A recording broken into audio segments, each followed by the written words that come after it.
December 18th, 2016. WWE is holding their Roadblock End of the Line pay-per-view in Pittsburgh, Pennsylvania. Charlotte Flair and Sasha Banks have wrestled to a 30-minute Iron Woman draw. They're tied at 2 falls apiece. We're in sudden death overtime. This is a feud that has taken the better part of 3 years to build to and culminate to. How did we get here? Well, we're going to have to spin it back with the rewind.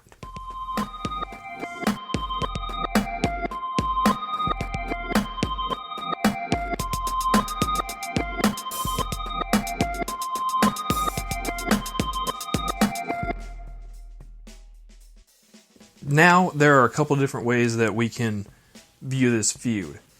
On just a surface level, macro status look at the feud, it pretty much breaks down to the catchphrase of the feud, which is iron sharpens iron. Really what this is 2 performers, both at the peak of their game, both red hot at the same time, doing battle, trading blows, trading titles back and forth. And it's pretty simple, pretty straightforward, just classic, good old-fashioned bare knuckle, hard nose, not bare knuckle, you get what I mean. Anyway, on a, like I said, big worldview, that's what's going on. But deep down underneath, there's levels to this. So, coming out of 2015 and heading into 2016, we were starting to see not just a women's revolution, because that has started years earlier, but we were starting to see a different level to this, a different crest to this wave. A lot of the flowers have to be given to the 4 horsewomen of NXT, being Bayley, Becky Lynch, and the 2 women we're talking about today, Sasha Banks and Charlotte Flair. Starting off with Sasha, simply because I mentioned her first, and she is the younger of the 2 in this feud, only being in her early, getting into the mid-20s. At this time, going into the feud in 2015, she is sort of a heel, but sort of a tweener. Either way, the crowd has always been very, very much behind Sasha. Even if as a heel, she's still sort of a crowd favorite heel, almost in that newish MJF type of way, where you're sort of liking to boo her, even though you absolutely adore her. Part of that reason is she's very, very emotional. She wears her heart on her sleeve. That goes into her selling as well and registering of offensive moves in the ring. She is second to none when it comes to conveying what's going on internally with her, both emotionally and physically. So the fans can understand on a level that's really simple and really humanistic. On my money, within the last 10 to 15 years, I would sort of put her in that Dolph Ziggler type of category as far as selling, where you could put her in there with somebody and she might not be able to carry the match, but when it comes to offensive moves, she's going to make her opponent look like $1 million. And of course, her opponent in this feud is Charlotte Flair, who is a couple years older at the time. She's 29-30. And her history sort of speaks for itself, pretty much with that last name, don't you think? She is Rick's daughter. Outside of that, she is uber talented. She is very, very methodical in the ring and in her promos. She can play face or heel. My money on her is mostly being a heel. She just plays that character so well because she is so good, with a lofty air of self-entitlement. However, with this little hazy bit of doubt because her dad is in fact Ric Flair. And Charlotte was the first woman of those 4 NXT horsewomen to graduate from NXT to the main roster and sort of hit the ground running. She is the last Divas champion in the history of the company, and she is holding that title for the last third-ish of 2015. And during this time, she is a face, baby face. She's a good guy, or a good woman, good person. Just cover all the bases. But she's slowly turning, specifically she's slowly turning on Becky Lynch, and that is a feud for another day that we will have to touch on, because Becky and Charlotte's feud is nearly as iconic as Sasha and Charlotte's feud. Notice the common denominator, much to no one's surprise. Now, the next bit is the first inkling that we're sort of maybe trying to foreshadow something bigger. On January 24th, during Raw, Sasha does attack both Becky and Charlotte. It's quite obvious that she's trying to insert herself into the main event picture. She has left Team Bad. Her teammate Naomi and Tamina have been left behind. And she is ascending. There is a rocket strapped to her back. She is super over and being blasted to the moon. But they already have sort of a built-in storyline with Becky and Charlotte. So for the Sasha angle, she does end up attacking Becky and Charlotte, like I said, in January. And on the 1st of February, her solid, white-hot face status is cemented when her former Team Bad teammates Naomi and Tamina do attack her. And this helps us inch slowly closer to the start of our feud between Sasha and Flair. Over the next month, Sasha is going to feud with her former Team Bad teammates. This is going to end up resulting in a tag match where she is going to team up with Becky to defeat her former team. And this is going to cause Sasha and Becky to face off in a number 1 contenders match. The first match ends in a draw as both women's shoulders are pinned at the 3 count. This causes a second match to occur. This match ends with an interference by Flair, who runs in and attacks both competitors. What this causes to happen is a triple threat match at WrestleMania 32. We're not going to focus on WrestleMania 32 right now. Long story short, Flair retains, and this also acts as sort of a linchpin for the Divas Championship being rebranded to the Raw Women's Championship. This does start a new title reign, so to speak. Well, no, it does. I take that back. And this first run with the Raw Women's title, this first snapshot of that championship belt's lineage, we're going to see that the title belt's going to go back and forth just a couple times between Charlotte and Sasha. Or is it? Nah, it is. But these two women, Sasha and Charlotte, don't really circle each other for a couple months. Sasha will actually spend a little bit of time off of TV, and a very pivotal moment will happen for Charlotte. On the Raw following Extreme Rules in May, Charlotte turns on Rick, claiming that she's never needed him, doesn't need him, slaps him. This might come back to play into our feud at some point. What happens is on June 20th, that episode of Raw, Sasha does show up and attack Charlotte.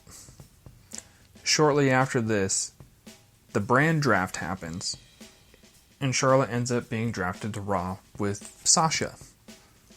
This right here is where the feud starts. These two women are made for each other. Circling back to what we said to begin this episode, this isn't a teacher versus student, friend versus friend, family. This isn't anything like that. This is iron sharpening iron. This is Bruce Lee versus Liu Kang from Mortal Kombat, if you know what I mean. Like, these are just two competitors at the apex of their ability, peaking and performing at the highest of levels simultaneously. Absolutely stunning. However, we still have a couple steps to take to get this going. July 24th at Battleground, we're going to get another tag match where Sasha Banks and her bestie Bayley are going to team together to defeat Dana Brooke and Charlotte. 25th, Sasha is going to challenge for the title, and Sasha is going to win. And she wins big. Sasha, being the emotional, borderline Messiah complex character that she is, gives a very impassioned promo after the match. This really drives home how over she is with the crowd. The crowd just cheers and gushes over her the whole time. And you can't sort of help but cheer for Sasha if you don't like that sort of Mighty Mouse type of, forever face. Even though, I'll have to digress a little bit because Sasha is a fantastic heel when it calls for it. And going back to our iron sharpening iron motif, this is where we're going to start to see some back and forth. With Sasha's July 25th win on Raw, that ended Flair's first Raw Women's Championship reign in 113 days. Flair is not going to let Sasha have the same type of leeway and length of title reign with her first go-around. The next month at SummerSlam, Charlotte wins the belt back. Sasha's reign is ended at 27 days. The next month at Clash of Champions, Charlotte does retain her title in a triple threat with Sasha and Bayley. However, on the October 3rd edition of Raw, Sasha does prevail, and she wins the Raw Women's title back again. It's right here that I want to put a little pin in the conversation, and we're going to come back in a second, because I want to take a minute to talk about what some people would maybe consider, or at least start to consider, a hot potato, hot shot booking with the title type of situation, given the fact that over the span of not even 4 months, the title has gone back and forth between these two women a couple times. Once again, we're talking about an iron sharpening iron situation. I could look at either Charlotte Flair or Sasha Banks in the summer and fall of 2016 and go, either woman could hold this title. Them handing it back and forth in what turn out to be pretty historic matches that hold up still in 2024, I think is pretty incredible. And if you would consider that hot potato or hot shot booking of a title, I think at the very least it's intellectually dishonest, and honestly, I hate to say that it might be misogynistic, but given that we're talking about women's wrestling, I have to bring that up. Anyway, pin out of the conversation, and we carry on to probably the biggest historical moment, Feud. And of course, I'm talking about the Hell in a Cell match. This was the first women's Cell main event to main event a pay-per-view. And doing the research for this and all my videos, just because it's been, in some cases, 30 years since I've watched something. Not something like this, because this was relatively recent in 2016. But I have to go back and watch matches. I say have to with air quotes because boo-hoo with me, I have to go back and watch wrestling. But I have to go back and watch wrestling. This Cell match, I watched twice. So I try to watch all the feuds in chronological order as well. This one, I went back after I watched the feud to watch it again. I'm just going to say that it's that good.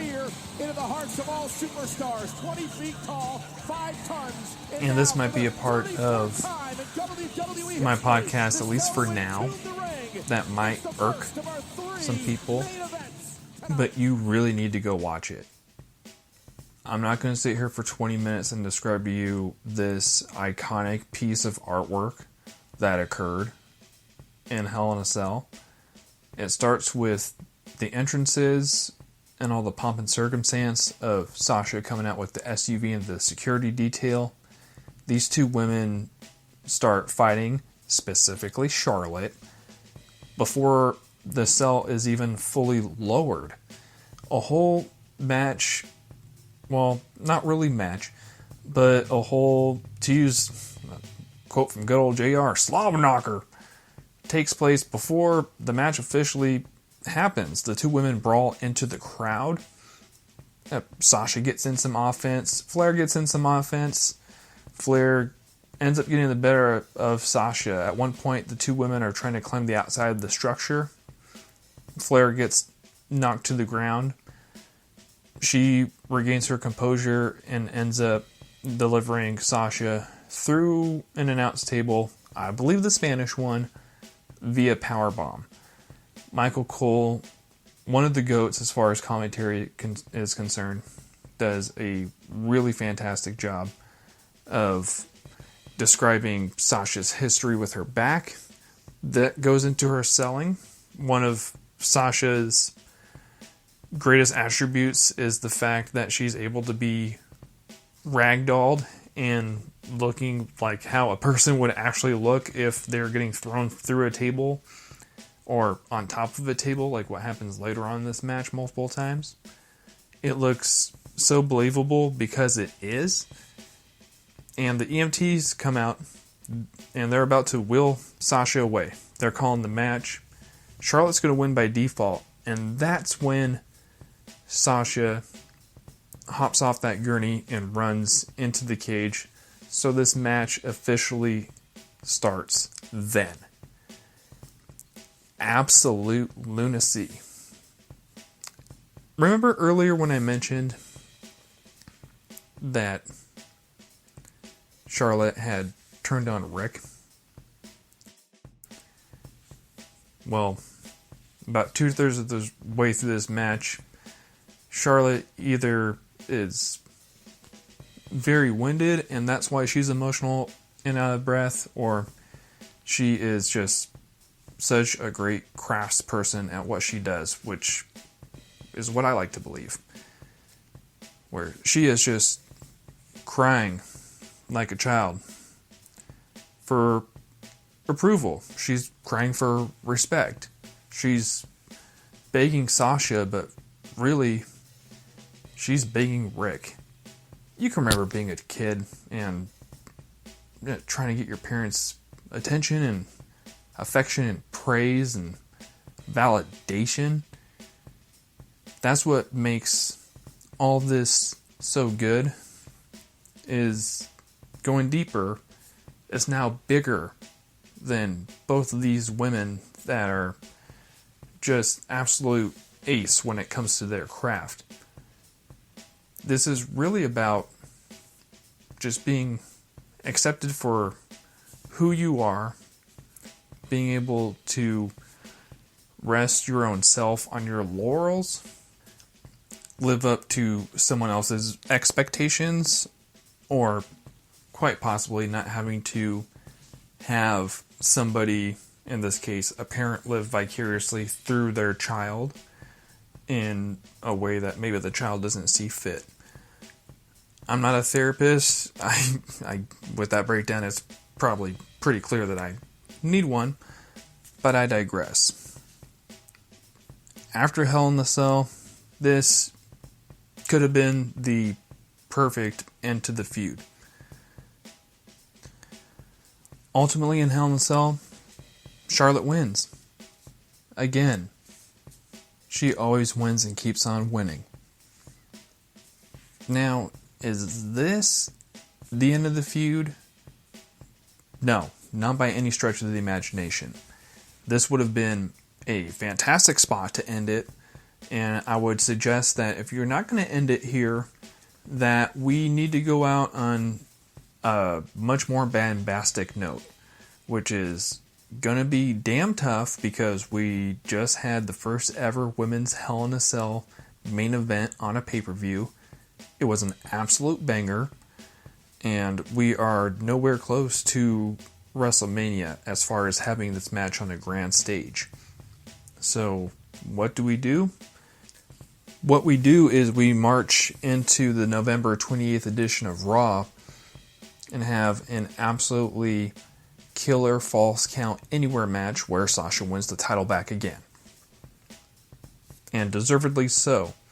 Coming out of this is really, to me anyway, where the pedal is sort of going to meet the pavement.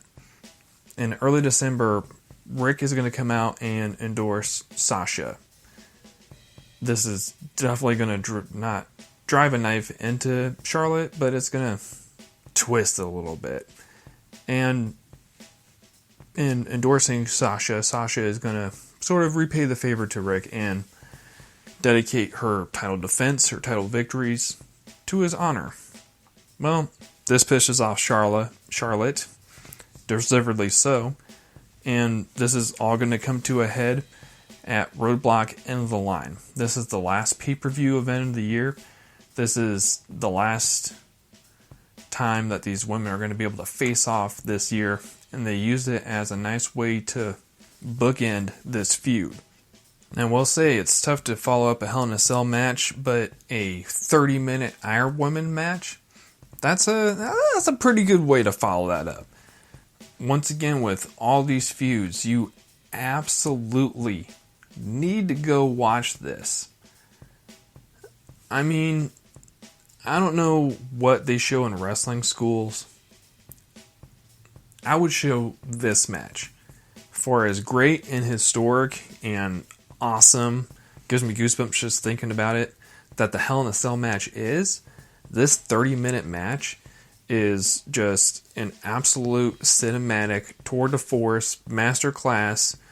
Need to pause it halfway through to catch my breath because it's just stunning.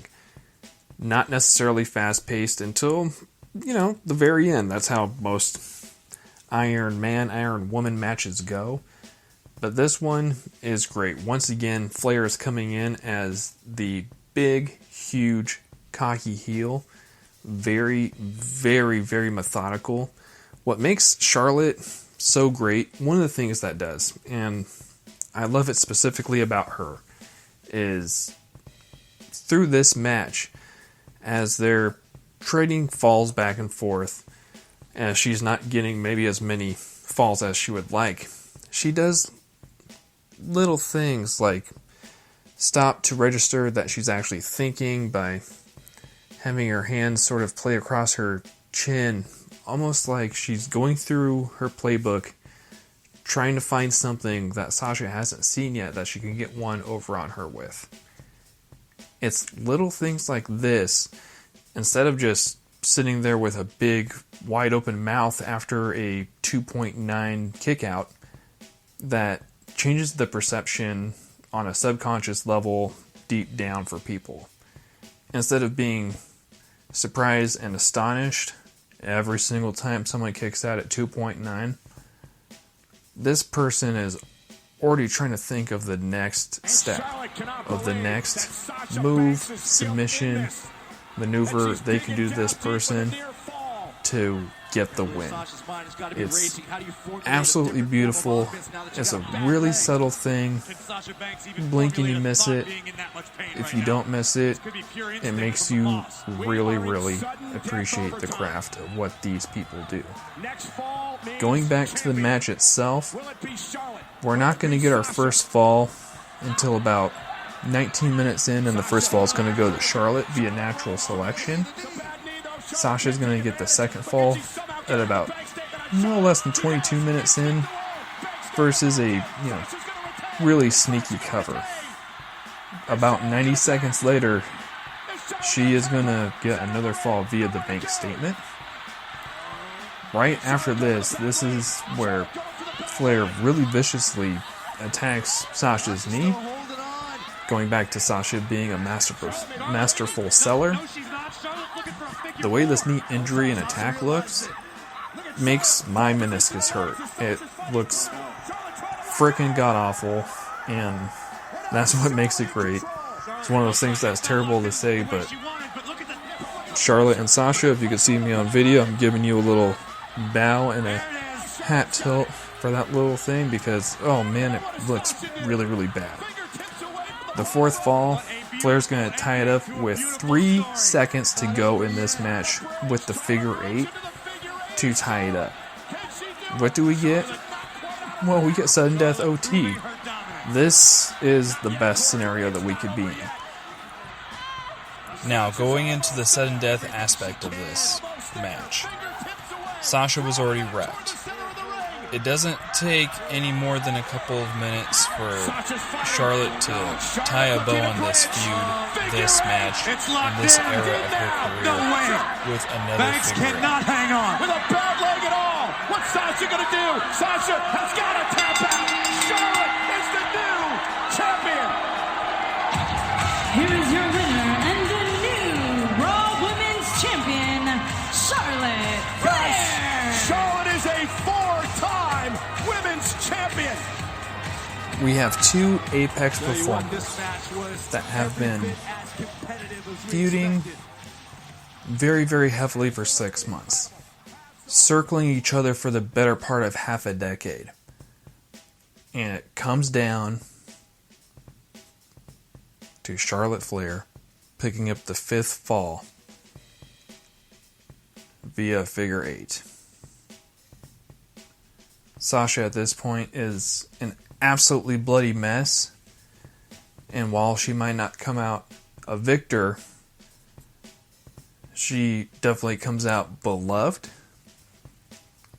Charlotte is coming out a victor, and while she might not be loved in an overtly positive way, I would put her, especially in her heel Charlotte form, in sort of close to that Triple H early 2000s, late 1990s realm, where as a heel, he's top notch, hated, but damn, he's so good, and you want to see him show up because you know it's going to be an awesome match and a great performance, and you want to see him get stomped.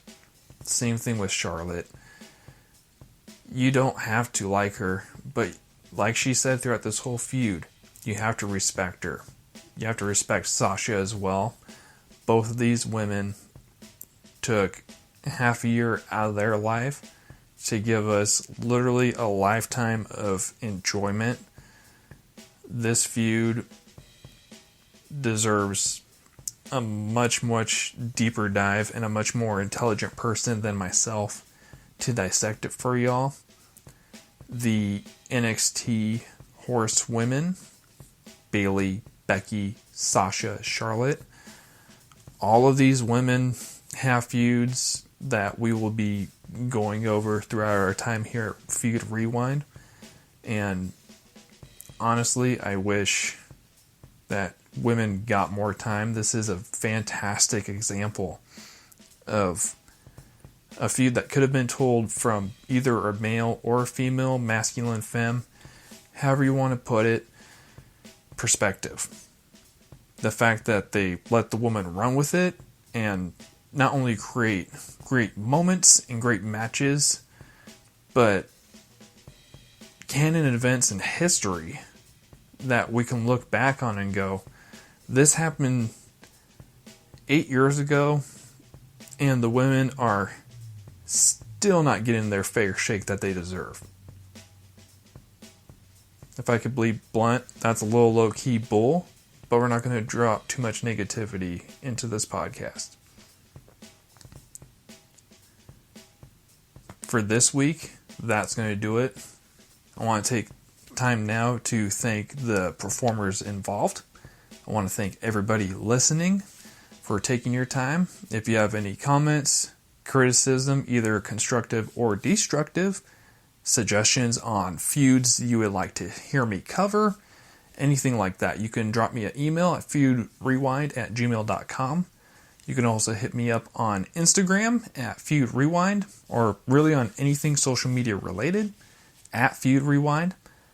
I really appreciate your time. I hope you have a fantastic week, and I will be back next time with another feud to rewind.